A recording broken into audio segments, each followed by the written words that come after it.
Hello, Internet. Recently on Hank and John Green's podcast, Dear Hank and John, my question was answered, and I was just so excited that I was like, okay, let's just take their podcast and edit together all the bits where they talked about my question. And so if you're interested in listening to any part of that, it's just coming up right after my little talking bit. And I hope you enjoy. Thank you for watching, and I will see you all next time. Bye-bye! Too. All right, John, we've got another question. This one is from Udi, who asks, Dear Hank and John, every homeroom in school, someone from my homeroom is responsible for bringing in food because lunch is often a lot later in the day. Somebody brought in a bag of potato chips recently, and I ate a lot of them, and while I was eating them, one of my friends criticized me for my eating style, saying that I should eat potato chips with only 2 fingers instead of 3, so that the potato chip dust concentrates more on 2 fingers, and it is easier and more fun to lick it off. I refuted this. No, Udi, no. What's wrong? Oh, God. First off, oh, my God, your dinner is burning. We're like halfway through the podcast. I completely forgot. Well, this is a different podcast. That was last podcast. This person has already set up their cell phone to scream for us. I know, but somebody's dinner could still be burning, Hank. But we have to stop this question right now. You do not ever lick your fingers. Period. Ever. No. John and I are going to disagree on this one. I'm licking my finger right now. Oh, God. There it is. We're doing it. Uh-huh. Oh, God. My finger. Uh-huh. Oh, God. Are you currently in the shower? Because that is the only time when it's remotely acceptable. Have you just applied Purell?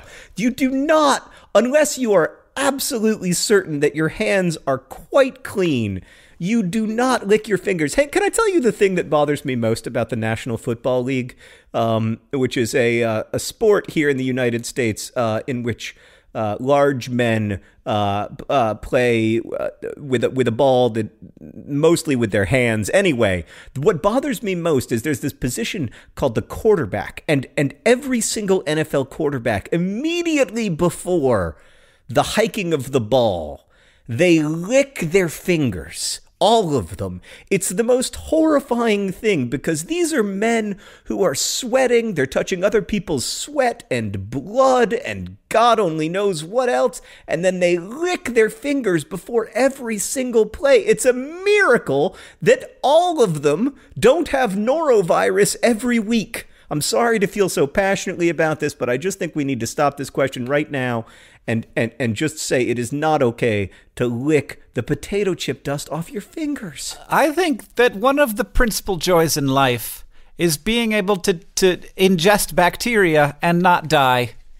And that's something that we do constantly, every day. If you eat food, lick your lips, touch things, if you went in the White River and drank literally thousands of people's feces, John, it's okay. Hopefully just hundreds. But at least hundreds, probably thousands. It's all right. It is okay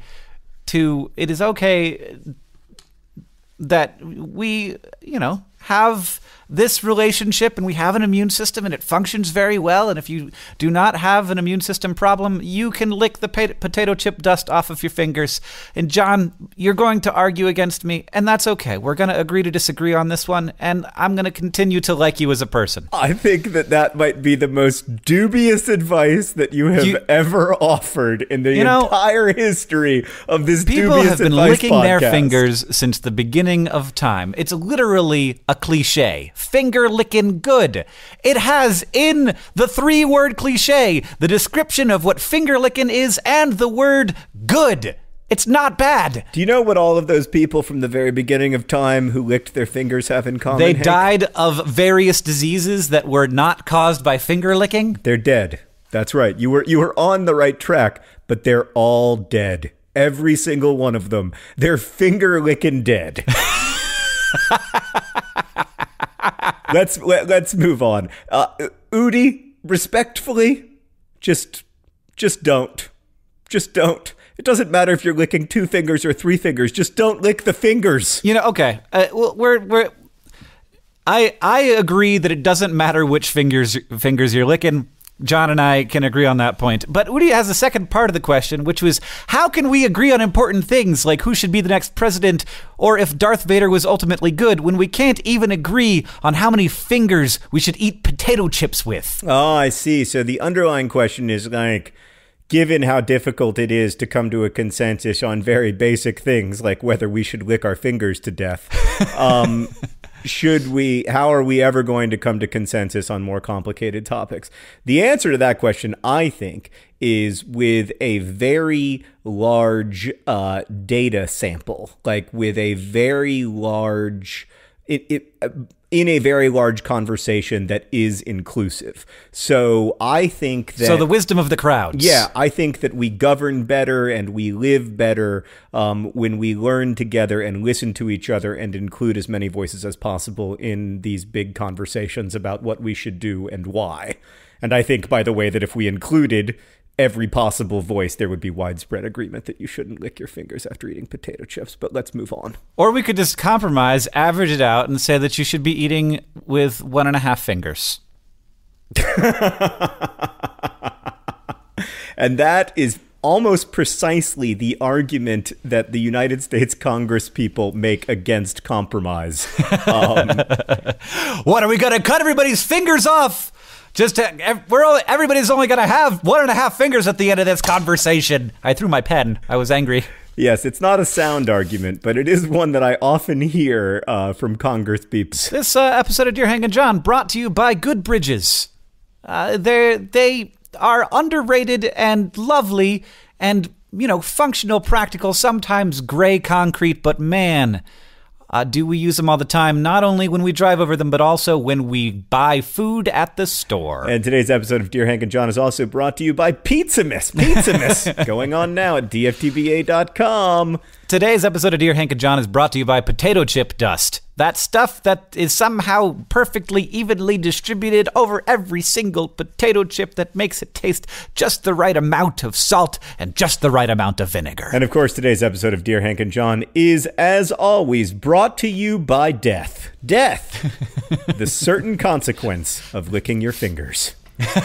All right, Hank, All right, John. Well, what did we learn today? We learned that hexagons are surprisingly strong and that there is something that Hank doesn't know.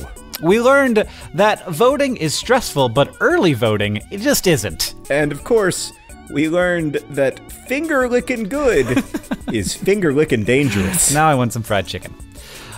This has been Dear Hank and John. John, that's the guy who's chuckling in the background. I'm Hank, and thank you for joining us today. Our theme music is by Gunnarolla. Our podcast is edited by the brilliant Nick Jenkins. And as we say in our hometown, don't forget to be awesome. And we also forgot to say you can send us questions at hankandjohn@gmail.com or hashtag Dear Hank and John on Twitter. I'm Hank Green, and he's John Green. But of course, no one is listening now, so no one will send in questions this week. Dang it! Just get nothing. All right. That was a good podcast.